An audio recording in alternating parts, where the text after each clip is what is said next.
Assalamualaikum warahmatullahi wabarakatuh. Selamat datang kembali di channel YouTube saya.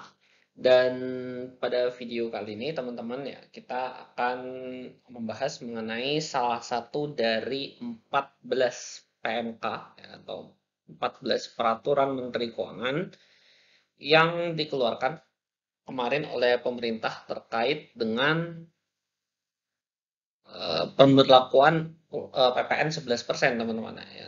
Yang mana pada video ini yang akan kita bahas adalah terkait dengan PMK nomor 69 garing PMK titik 03 tahun 2022, yang mana pokok bahasanya kali ini kita akan berbicara tentang pajak penghasilan dan pajak pertambahan nilai terkait dengan penyelenggaraan teknologi finansial atau kita biasa singkat sebagai fintech.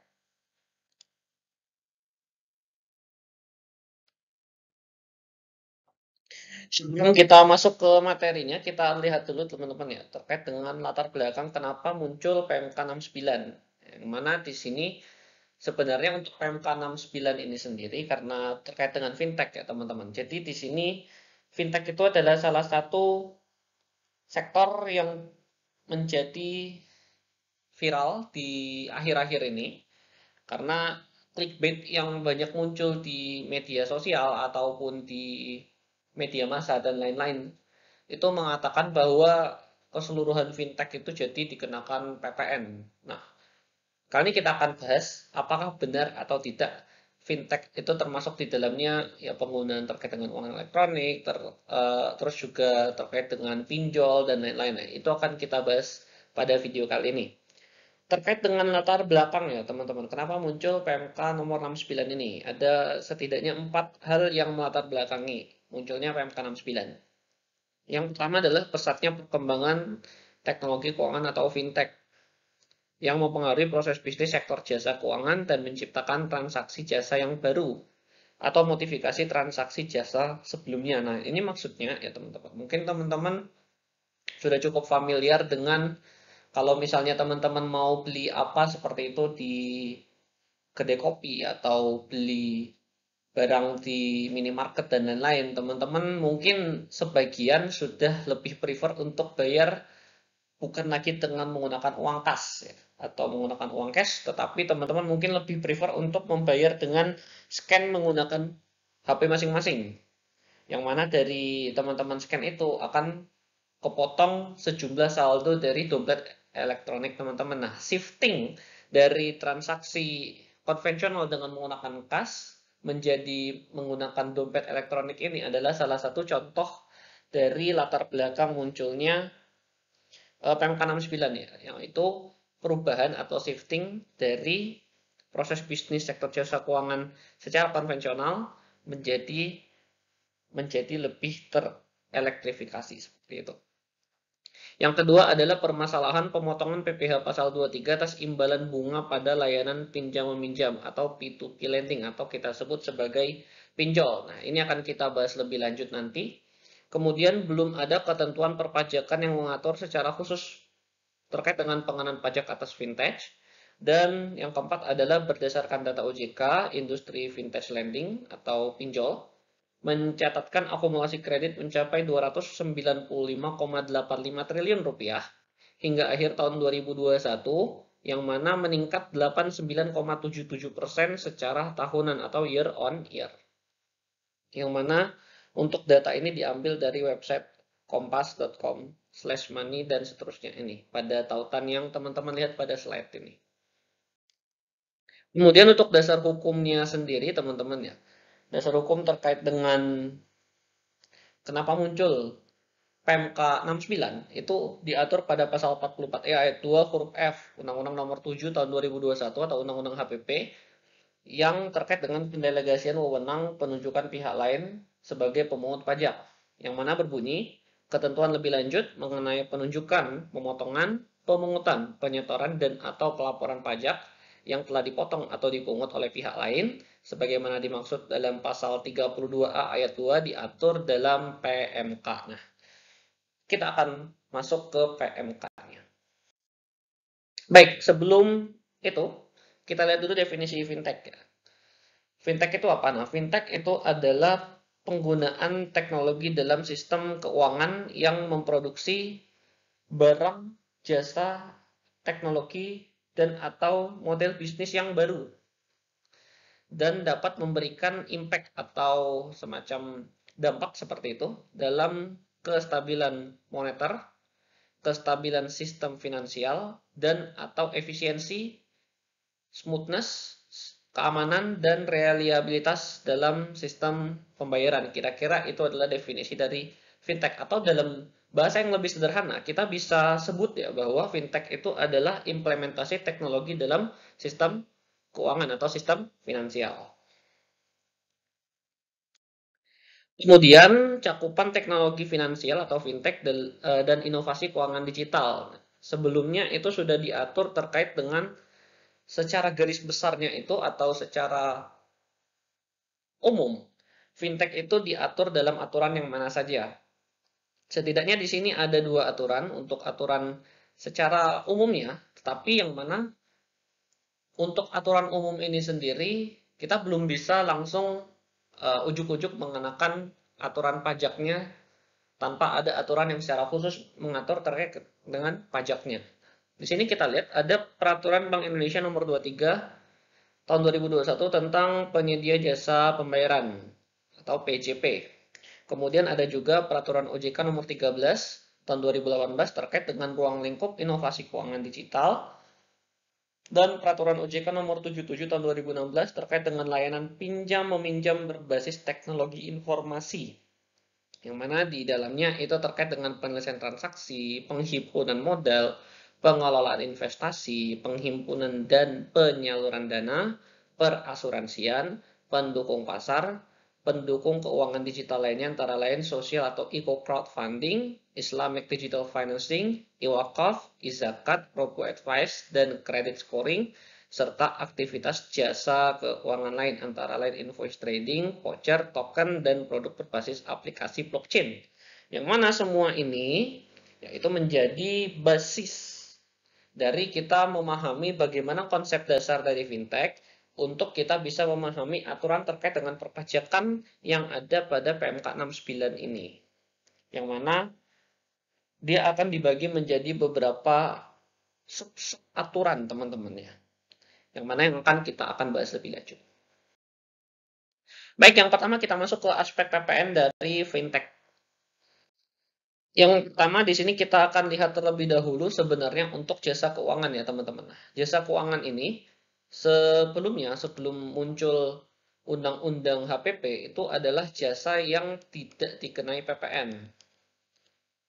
Yang mana di sini tidak dikenai PPN itu pada dasarnya secara aturan itu berbeda dengan bebas PPN, walaupun sebenarnya tidak dikenai PPN dan bebas PPN itu sebenarnya adalah dua hal yang secara substansial sama, yang mana artinya adalah tidak ada pemungutan PPN, tetapi secara formalnya dia berbeda. Nah di sini setelah munculnya Undang-Undang HPP tahun 2021, jasa keuangan itu berubah bentuknya dari jasa yang tidak dikenai PPN menjadi jasa yang bebas PPN, teman-teman. Jadi, pada dasarnya untuk jasa keuangan sendiri itu tetap bebas PPN. Nah, tetapi di sini itu dia dipindahkan dari pasal 4A, kalau saya tidak salah di pasal 4A, itu dia dipindahkan menjadi pasal 16B pada Undang-Undang PPN yang baru atau Undang-Undang PPN yang sudah direvisi oleh Undang-Undang HPP. Jenis jasa keuangan yang dibebaskan dari pengenaan PPN itu terbatas pada beberapa jasa berikut. Yang pertama, jasa menghimpun dana dari masyarakat berupa giro, deposito berjangka, sertifikat deposito, tabungan, dan atau bentuk lain yang dipersamakan dengan itu.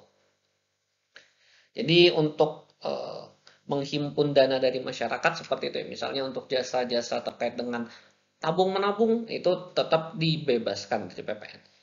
Yang kedua, jasa menempatkan dana, meminjam dana, atau meminjamkan dana kepada pihak lain dengan menggunakan surat, sarana telekomunikasi, maupun dengan wesel unjuk, cek, atau sarana lainnya. Yang ketiga, jasa pembiayaan, termasuk pembiayaan berdasarkan prinsip syariah. Yang keempat, jasa penyaluran pinjaman atas dasar hukum gadai, termasuk gadai syariah dan fidusia. Yang kelima, jasa penjaminan. Kemudian selanjutnya terkait dengan kegiatan pelayanan tertentu dalam rangka menghimpun dana, kegiatan pelayanan dalam rangka menempatkan atau meminjamkan dana, pembiayaan dan gadai yang mendapatkan imbalan berupa bunga atau interest-based income, dan kegiatan pemberian jaminan terkait dengan simpanan. Ini adalah jasa-jasa keuangan yang dibebaskan dari PPN. Selanjutnya kita masuk ke prinsip PPN atas fintech. Jadi di sini kenapa muncul aturan terkait dengan fintech ya? Karena pada dasarnya teman-teman, transaksi digital dan transaksi konvensional itu pada dasarnya adalah transaksi yang sama. Hanya berbeda platformnya saja.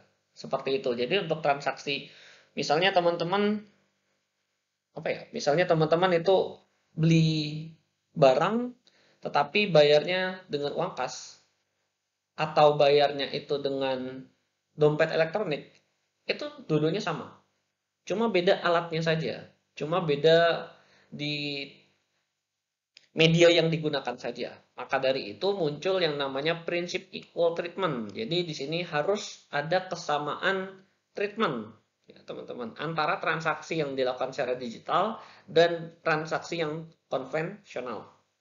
Dan sebenarnya tidak ada objek pajak baru. Jadi bukan berarti ada penambahan objek pajak yang baru terkait dengan fintech ini. Hanya saja dia berbeda pada hanya cara bertransaksinya. Seperti yang sudah saya jelaskan sebelumnya. Yang pertama itu ada yang digital, yang kedua ada yang konvensional. Dan dari konvensional ini di-shifting ke digital. Itu saja yang berbeda. Dan sebenarnya pun terkait dengan objek pajaknya itu tidak ada yang berbeda. Dan tidak ada jadi ujuk-ujuk terkait dengan fintech itu semuanya jadi dikenakan PPN. Enggak seperti itu. Nah, kita akan bahas lebih lanjut. Yang pertama, ketentuan PPN secara umum. Di pasal 4A ayat 2 huruf D, uang merupakan non-BKP. Jadi terkait dengan uang elektronik itu teman-teman gak usah khawatir. Uang elektronik itu sama dengan uang rupiah yang teman-teman miliki di dompet sekarang. Dua-duanya sama-sama rupiah. Hanya saja uang elektronik itu bentuknya adalah pada dompet elektronik. Sementara uang rupiah yang ada di dompet teman-teman itu bentuknya fisik. Karena dua-duanya sama-sama rupiah, jadi dua-duanya adalah uang. Yang mana dua-duanya itu bukan barang kena pajak. Yang kedua, di pasal 16B Undang-Undang HPP, terkait dengan jasa meminjamkan atau menempatkan dan jasa asuransi, itu adalah jasa kena pajak yang dibebaskan dari PPN. Yang mana tadi sudah kita bahas. Kemudian di pasal 1 angka 5, dan pasal 4A ayat 3, jasa penyediaan layanan fasilitas atau sarana itu adalah JKP. Nah, di sini teman-teman ya. Untuk jasa penyediaan layanan fasilitas atau sarana itu termasuk di dalam JKP. Artinya apa? Artinya untuk jasa penyelenggaraan. Jasa penyelenggaraan inilah yang menjadi jasa terkait dengan fintech khususnya yang akan kita bahas ini yang dikenakan PPN. Jadi bukan terkait dengan misalnya teman-teman top up seperti itu, terus top up-nya semuanya dikenakan PPN. Enggak ya, bukan seperti itu. Jadi untuk jasa terkait dengan penyelenggaraannya saja. Kemudian kita masuk ke ketentuan PPN atas fintech. Yang pertama, uang elektronik di dalam satu media merupakan non-BKP. Ini tadi sama ya dengan ketentuan PPN secara umum. Jadi uang elektronik dan uang yang teman-teman miliki di dompet itu sama-sama uang. Karena dua-duanya adalah sama-sama rupiah. Dan dua-duanya adalah sama-sama uang yang diakui untuk digunakan dalam bertransaksi di Indonesia. Yang kedua, jasa meminjamkan atau menempatkan dana oleh kreditur kepada debitur melalui platform peer-to-peer lending atau pinjol. Itu merupakan JKP yang dibebaskan PPN. Jadi antara teman-teman minjem secara fisik atau pinjol, dua-duanya sama-sama transaksi pinjam-meminjam uang. Jadi keduanya itu juga dibebaskan dari PPN. Jadi sama ya, equal antara transaksi yang digital dan transaksi yang konvensional. Yang ketiga, jasa asuransi melalui platform. itu merupakan JKP yang dibebaskan PPN. Nah, yang keempat ini adalah yang dikenakan PPN, yaitu jasa penyediaan platformnya, teman-teman. Jadi misalnya teman-teman pinjam-pinjam melalui suatu website tertentu, misalnya website A. Nah, website A ini kan tentunya perlu diadakan, perlu dibikin satu skema sedemikian rupa, yang mana nanti website A ini menyediakan yang namanya jasa.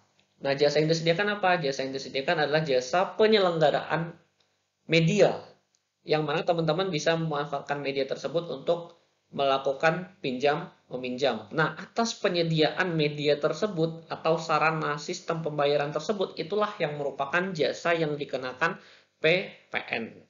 Jadi hanya atas penyelenggaraannya saja. Pada dasarnya konsepnya seperti itu. Baik, kita lanjut.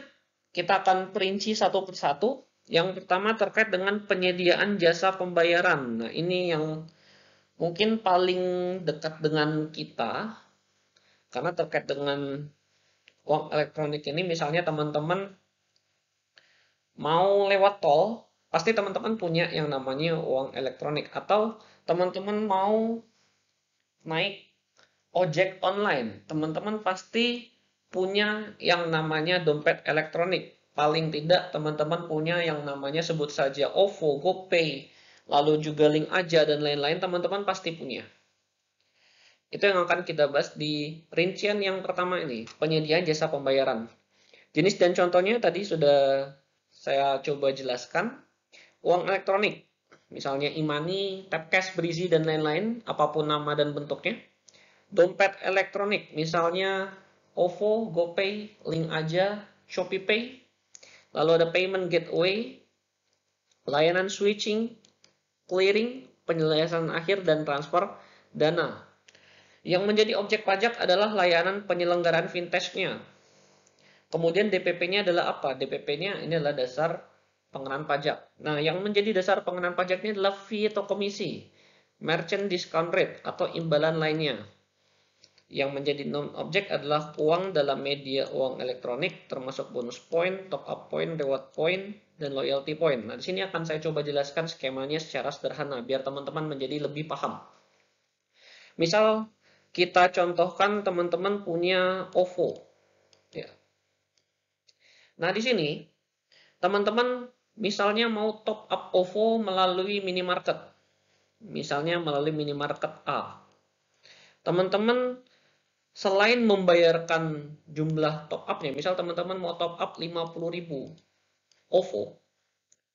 Selain teman-teman top up OVO-nya, teman-teman akan bayar yang namanya fee. Fee ini apa? Fee ini adalah biaya jasa. Biaya jasa ini ditentukan entah itu oleh minimarketnya ataupun oleh pihak OVO-nya. Biasanya fee ini ditentukan oleh kebijakan masing-masing penyelenggara seperti itu. Nah, di sini fee-nya itu misalkan fee-nya adalah 5.000. Nah, jadi teman-teman bayar pada dasarnya sebelum berlakunya PMK ini, teman-teman biasanya tetap akan bayar 50.000 OVO-nya ditambah 5.000 fee atau biaya top up-nya. Jadi teman-teman akan bayar 55.000. Nah, tetapi setelah berlakunya PMK 69 ini, pembayarannya itu akan menjadi seperti ini.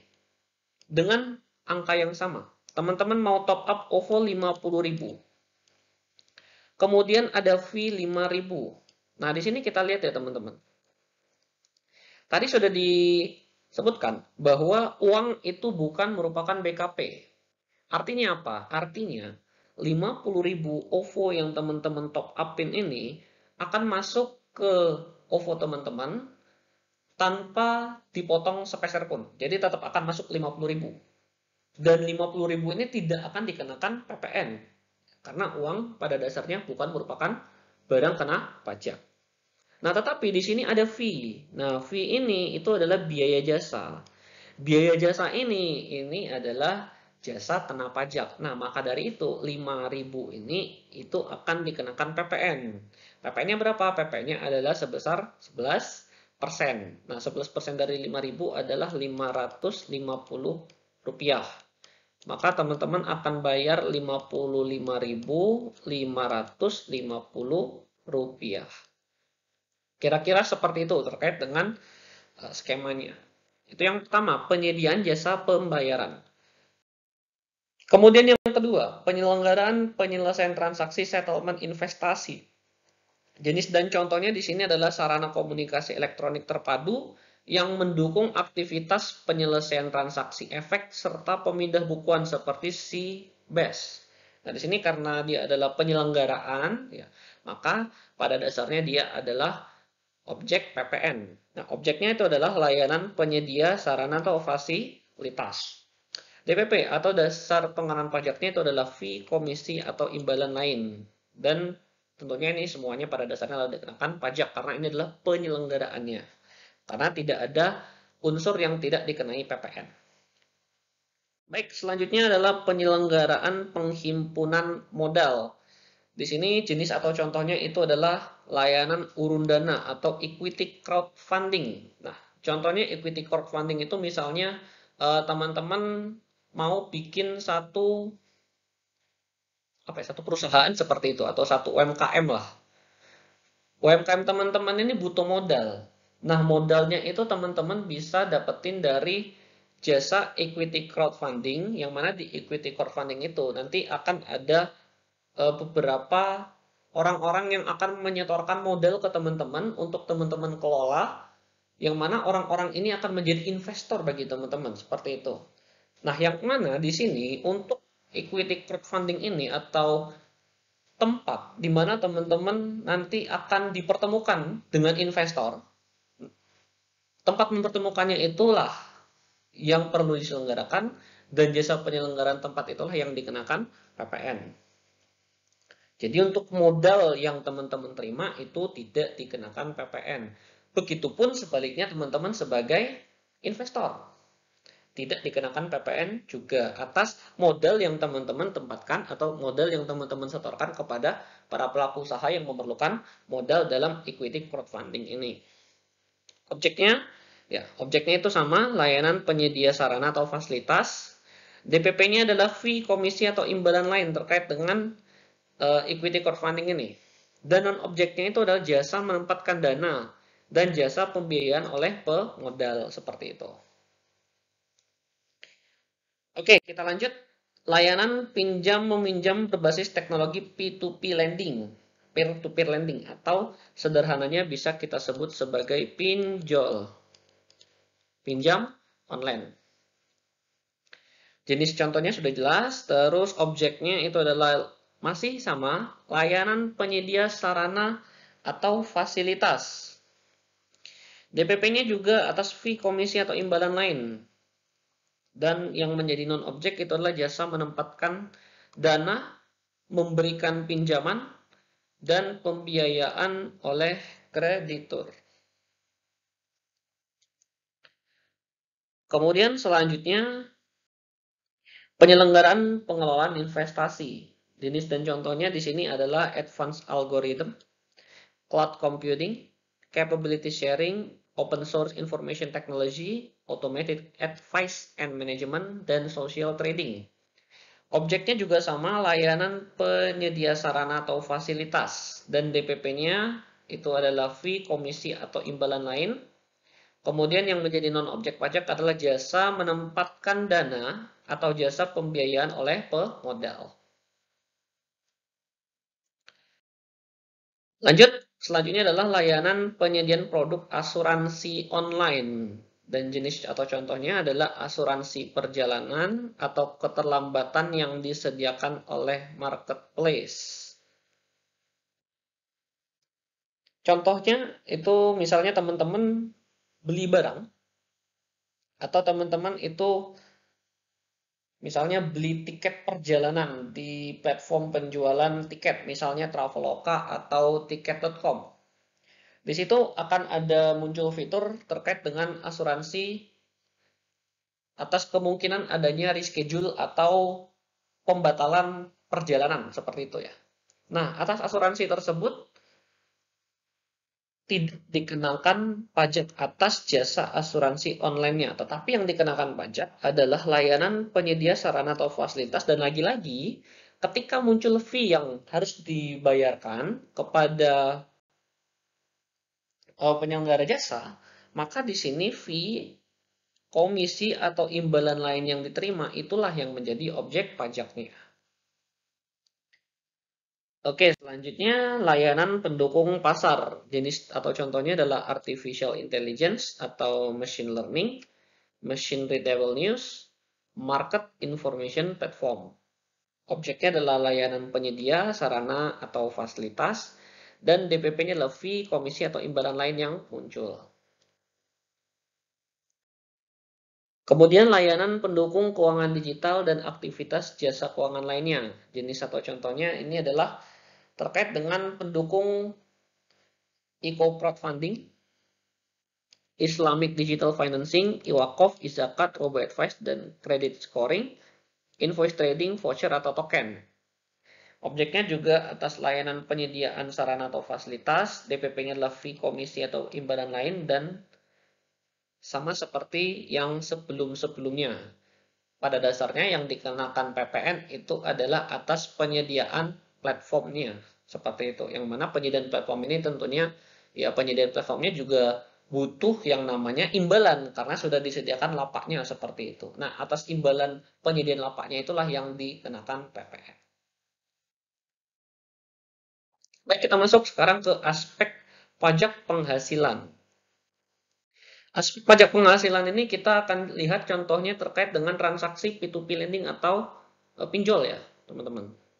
Yang mana di sini kita akan berfokus pada penekanannya pada PPh pasal 23 atau 26. Kita akan lihat skema sederhana ini terlebih dahulu. Di sini untuk P2P lending atau biar mudah kita sebut saja pinjol ya. Ketika misalnya teman-teman masuk dalam satu skema transaksi pinjol, maka di sini akan ada tiga pihak. Yang pertama adalah lender atau kreditur atau yang ngasih pinjaman. Yang kedua adalah borrower atau yang minjem duit. Dan yang ketiga adalah platform pinjolnya. Di ini yang pertama, untuk lender itu akan mengirimkan sejumlah uang kepada borrower. Jadi di sini kreditur akan mengirimkan sejumlah uang kepada debitur. Tentunya pengiriman ini dia melalui escrow account atau virtual account. Seperti itu. Yang pertama. Yang kedua, ketika si borrower atau peminjam ini memulangkan atau mengembalikan pinjaman yang sudah diberikan, ya, maka di sini akan muncul yang namanya bunga ya. Karena yang namanya pinjam meminjam, tentunya yang si meminjamkan duit itu dia ingin uang yang dia pinjemin itu kembali dengan sejumlah uang bisa disebut sebagai uang terima kasih karena sudah meminjamkan, yang mana bentuknya adalah bunga. Nah, di sini bunga itu masuk di dalam definisi penghasilan, teman-teman ya. Yang mana penghasilan itu didefinisikan di pasal 4, kalau saya tidak salah. Di pasal 4 Undang-Undang PPh, penghasilan itu adalah segala macam bentuk tambahan kemampuan ekonomis dalam nama dan bentuk apapun yang diperoleh dari dalam dan luar negeri. Nah, di sini yang kita garis bawah ya atau kita tekankan adalah tambahan kemampuan ekonomis dalam nama dan bentuk apapun. Nah, bunga ini adalah tambahan kemampuan ekonomis bagi si lender atau bagi kreditur ya. Karena dia nambah duitnya dari yang aslinya dia pinjemin, misalnya dia pinjemin 10 juta. Dia pinjemin duit 10 juta. Nah, uang itu kembali dari peminjam kepada dia, kepada si lender atau si kreditur, itu nggak 10 juta aja. Jadi dia balik atau dapat 10 juta plus bunga. Nah, bunga ini kan berarti tambahan kemampuan ekonomis. Seperti itu. yang mana termasuk di dalam definisi penghasilan. Nah, bunga itu secara khusus diatur di pasal 23 Undang-Undang PPH, yang mana untuk bunga ini, karena ini adalah bunga khususnya bunga pinjaman ya, karena untuk bunga bank itu tidak dikenakan PPH. Nah, di sini untuk bunga pinjaman itu diatur di pasal 23, yang mana tarifnya itu pada dasarnya itu adalah 15%. 15% ini adalah tarif PPH atas penghasilan bunga. Nah, di sini kita pindahkan dari skema pinjam meminjam secara konvensional, kita pindahkan ke skema pinjol. Di skema pinjol sama saja, hanya saja teman-teman di sini ya disediakan satu mekanismenya berupa pinjam meminjam elektronik atau pinjam meminjam online atau ya pinjol tadi. Bunganya itu tetap dikenakan pajak, teman-teman. Yang mana di sini bunga yang dikenakan pajak itu sama. Dia dikenakan PPh 23 atau 26, kalau PPh 23 15%, dan kalau 26 itu tarifnya ada 20% atau sesuai dengan P3B. P3B ini adalah perjanjian penghindaran pajak berganda. Nah, di sini pada dasarnya itu tadi, kita tinggal pindahkan saja dari transaksi offline ke transaksi online.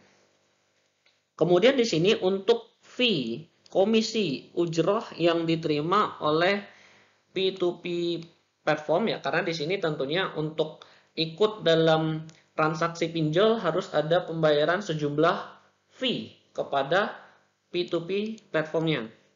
Nah, di sini untuk fee yang diterima oleh P2P platform dilaporkan sebagai objek PPh dalam SPT tahunan. Kemudian satu bukti potong dapat dibuat atas seluruh transaksi pembayaran bunga pinjaman yang diterima oleh satu pemberi pinjaman dalam satu masa pajak. Seperti itu. Itu untuk transaksi pinjol ini. Baik, kita lanjutkan kembali. Selanjutnya ini adalah PPh dalam PMK Fintech. Ini adalah untuk skema yang lebih lengkapnya, teman-teman ya. Terkait dengan penunjukan platform P2P lending atau platform pinjol sebagai pemotong PPh atas bunga pinjaman. Yang pertama atas bunga pinjamannya terlebih dahulu, yang mana di sini bunga pinjaman itu penerima penghasilannya adalah si pemberi pinjaman. Ini sudah jelas. Kemudian dia akan dipisahkan antara platform P2P lending yang terdaftar di OJK dan yang tidak terdaftar di OJK. Yang mana di sini perbedaannya adalah pada pihak yang memotong PPh-nya. Apabila di sini untuk platform P2P lending itu terdaftar di OJK, maka platform tersebutlah yang berkewajiban untuk memotong PPh. Tetapi jika tidak terdaftar di OJK, maka yang memotong adalah penerima pinjaman atau pemberi penghasilannya, seperti itu ya.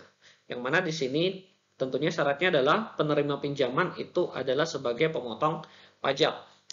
Untuk jenis pemotongan PPh-nya, untuk bunga pinjaman itu pada dasarnya sama dengan bunga pinjaman pada umumnya ya. Untuk PPh pasal 23 atau bunga pinjaman yang mana penerima penghasilan atau pemberi pinjamannya ini adalah subjek pajak dalam negeri, maka dia akan dikenakan PPh pasal 23 sebesar 15%. Yang mana sifatnya dan tidak final, yang mana artinya atas bunga ini itu nanti akan dimasukkan di dalam SPT tahunannya pemberi pinjaman, dan atas PPh pasal 23 yang sudah dipotong ini karena dia sifatnya tidak final, maka dia bisa dikreditkan oleh si pemberi pinjaman. Tetapi jika pemberi pinjaman itu adalah pihak yang merupakan subjek pajak luar negeri atau SPLN, maka dia akan dikenakan PPh pasal 26. Tarifnya adalah 20% untuk defaultnya, atau apabila antara negara Indonesia dan negara asal dari pemberi pinjaman itu ada yang namanya P3B atau Tax Treaty, maka tarifnya adalah sesuai dengan Tax Treaty atau P3B-nya. Dan sifatnya final ya, dia tidak bisa dikreditkan oleh si pemberi pinjaman atau penerima penghasilannya. Yang kedua adalah atas imbalan jasa. Nah, di sini untuk imbalan jasa, ini penerima penghasilannya adalah platform. Di sini dipisahkan untuk jenis platformnya dan dipisahkan juga apakah dia adalah objek pajak atau bukan.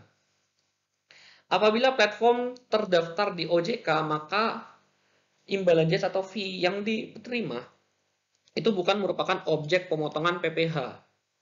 Tetapi jika dia tidak terdaftar di OJK, ya, maka dia akan menjadi objek PPh 21, 23, atau 26. Tergantung platformnya ini bentuknya apa. Apakah dia orang pribadi? Jika dia orang pribadi, maka dia akan dipotong PPh pasal 21 atau 26. Atau badan. Kalau dia badan, dia akan dipotong PPh pasal 23 atau 26. 26 ini untuk subjek pajak luar negeri. 21 dan 23 ini adalah untuk subjek pajak dalam negeri. Kemudian yang memotong PPh 21 atau 23 atau 26 ini adalah pihak yang membayarkan fee atau imbalan jasanya.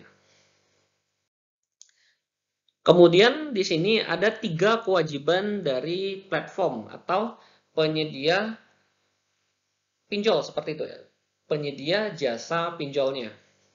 3 kewajiban tersebut adalah yang pertama membuat bukti pemotongan PPh atau bukpot, yang kedua adalah menyetorkan PPh yang dipotong, dan yang ketiga adalah melaporkan PPh yang dipotong dalam SPT masa PPh. Dan pelaporan-pelaporan ini atau kewajiban ini itu adalah atas yang pertama, bunga pinjaman yang diterima platform dari penerima pinjaman yang bukan penghasilan bagi platform tersebut. Dan yang kedua adalah bunga pinjaman yang dibayarkan platform ke pemberi pinjaman bukan biaya bagi platform. Seperti itu. Kita akan masuk ke contoh kasusnya supaya teman-teman bisa lebih jelas seperti itu ya. Kita masuk yang pertama untuk contoh kasus. PT XYZ yang merupakan PKP merupakan sebuah perusahaan jasa penyelenggaraan teknologi finansial atau fintech berupa sebuah platform yang mempertemukan peminjam dana atau borrower dengan pemberi pinjaman. Nah, maka di sini PT XYZ itu adalah penyedia jasa pinjol dalam sebuah aplikasi. Kemudian ada PT ABC. Nah, PT ABC ini adalah perusahaan yang menempatkan dana atau pemberi pinjaman untuk dipinjamkan kepada para borrower. Atas jasa yang diberikan, maka PT ABC membayarkan fee sebesar 5 juta, tidak termasuk PPN kepada PT XYZ untuk masa pajak Juli 2022. Yang pertama di sini PT XYZ itu melakukan pemungutan PPN. Pemungutan PPN-nya ini atas apa? Pemungutan PPN-nya ini adalah atas fee. Ya, karena di sini fee yang dibayarkan oleh PT XYZ, yang dibayarkan oleh PT ABC kepada PT XYZ itu adalah jasa kena pajak. Maka dari itu fee-nya itu adalah fee yang dipungut PPN. Maka di sini PPN-nya adalah tarifnya 11%, kita kalikan dengan DPP yaitu sebesar 5 juta rupiah. Maka di sini PPN yang dipungut adalah Rp550.000. Kemudian yang kedua, PT ABC membayarkan fee ditambahkan PPN tadi. Maka di sini jumlah yang dibayarkan itu adalah sebesar 5 juta. 5 juta yang ini ditambahkan dengan ditambahkan dengan PPN-nya 550.000. Maka total pembayaran atas fee-nya dari ABC kepada XYZ adalah sebesar 5.550.000. Dan di sini PT XYZ wajib menerbitkan faktur pajak dan menyetorkan PPN yang telah dipungut serta melaporkan SPT masa PPN setiap bulannya. Kita masuk ke contoh kasus yang kedua, PT OK. PT OK ini adalah PKP, pengusaha kena pajak. Merupakan sebuah perusahaan jasa penyelenggaraan teknologi finansial berupa sebuah platform yang memberikan layanan untuk penerusan dana transaksi pembayaran dari pedagang ke penerbit alat pembayaran dengan menggunakan kartu. Kemudian PT Bisa sebagai perusahaan yang menyediakan kartu sebagai alat pembayaran menggunakan jasa PT OK sebagai payment gateway untuk meneruskan data transaksi dari pedagang ke penerbit kartu atau PT Bisa. Atas jasa yang diberikan, maka PT bisa membayarkan fee sebesar 10 juta tidak termasuk PPN. 10 juta tidak termasuk PPN kepada PT SCZ untuk masa pajak Juli 2022. Jadi di sini skemanya untuk PT Bisa ini adalah sebuah penerbit kartu sebagai pembayaran.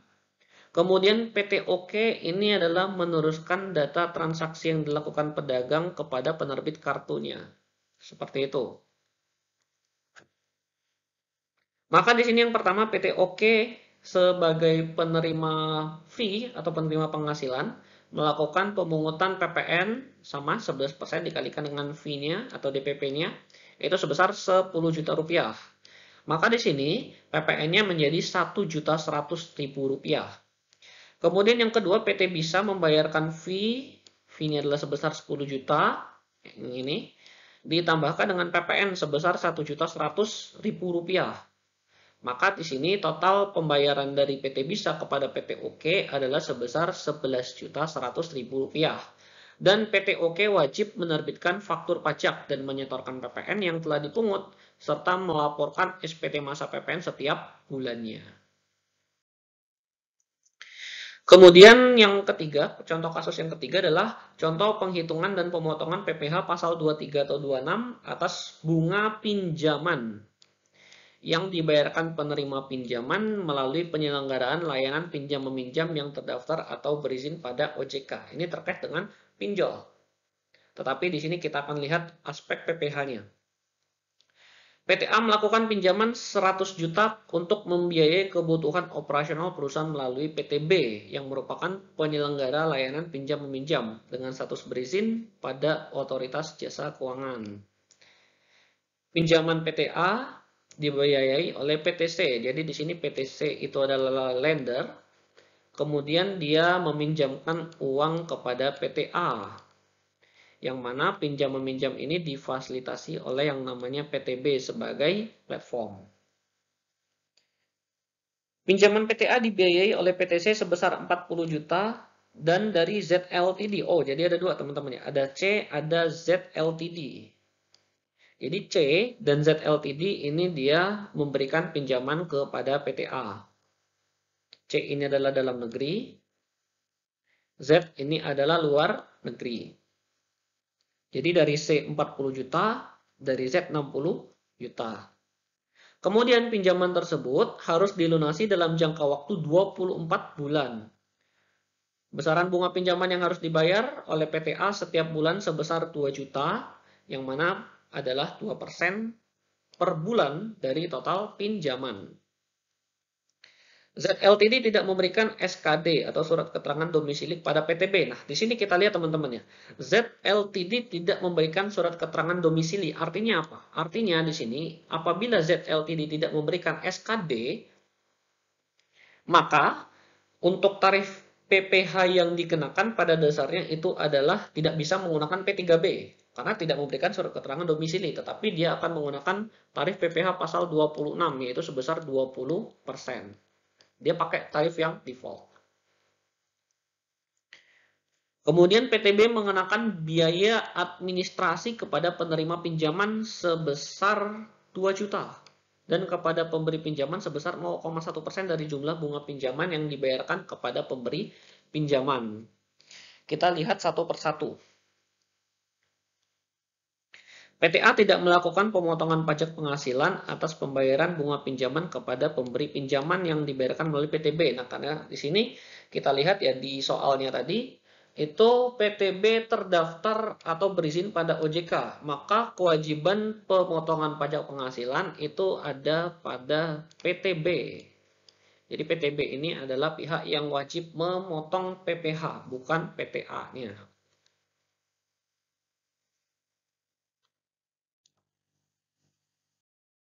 Kemudian yang kedua, besaran bunga pinjaman yang dibayarkan setiap bulan kepada pemberi pinjaman. Nah, di sini kita lihat PTC. PTC ini menerima bunga ya di sini. Bunga yang diterima adalah sebesar 40 juta dibagi dengan 100 juta total pinjaman, ya total pinjaman adalah 100 juta dan total pinjaman yang diberikan PTC adalah 40 juta, maka hak atas bunganya adalah sebesar 40 per 100 dikalikan dengan 2 juta rupiah. 2 juta rupiah ini apa? 2 juta rupiah ini tadi adalah si bunga pinjamannya. Maka dari itu PTC menerima Rp800.000. Kemudian ZLTD. Nah, ZLTD ini menerima sisanya 60 juta dibagi 100 juta dikalikan dengan 2 juta rupiah. Maka di sini ZLTD akan menerima 1,2 juta rupiah. Selanjutnya yang ketiga, PTB wajib melakukan pemotongan atas pembayaran bunga pinjaman kepada pemberi pinjaman. Nah, di sini ada atas bunga yang diterima oleh PTC dan ZLTD 800.000 dan 1,2 juta, PTB wajib memotong PPh. Yang pertama PPh pasal 23 kepada PTC ya, karena PTC ini adalah subjek pajak dalam negeri. Maka di sini pajak yang dikenakan adalah PPh pasal 23, tarifnya adalah 15%, dikalikan dengan DPP-nya Rp800.000, maka PPh yang dipotong oleh PTB adalah Rp120.000 dari PTC. Sementara selanjutnya untuk ZLTD, karena ZLTD tadi tidak bisa menunjukkan SKD, maka di sini dia dikenakan PPh pasal 26 dengan tarif bukan sesuai P3B, tetapi sesuai tarif default yaitu 20%. Dikalikan dengan 1,2 juta rupiah, maka PPh-nya adalah Rp240.000. Selanjutnya yang keempat, dalam hal PTC memberikan pinjaman melalui PTB kepada beberapa penerima pinjaman lain. Jadi misalnya PTC memberikan pinjaman kepada bukan hanya PTA, tapi juga dia memberikan kepada misalnya PTD, PTE, PTF, dan lain-lain, maka bukti pemotongannya itu bisa disatukan. Nah, misalnya di sini ada bukti pemotongan, bukpot pasal 23, itu bukpotnya adalah bukpot 1724, yang mana sekarang sudah diimplementasikan secara elektronik melalui e-bukpot. Dari sini untuk bukpot 23 untuk PTC itu disatuin. Tetapi penghasilannya itu dirinci. Penghasilannya itu dirinci atas penghasilan bunga dari PTA, kemudian dari PTD, PTE, PTF, dan selanjutnya. Satu bukpot untuk satu masa kerja. Untuk satu PT. Tetapi dari sumber penghasilan yang berbeda-beda itu boleh.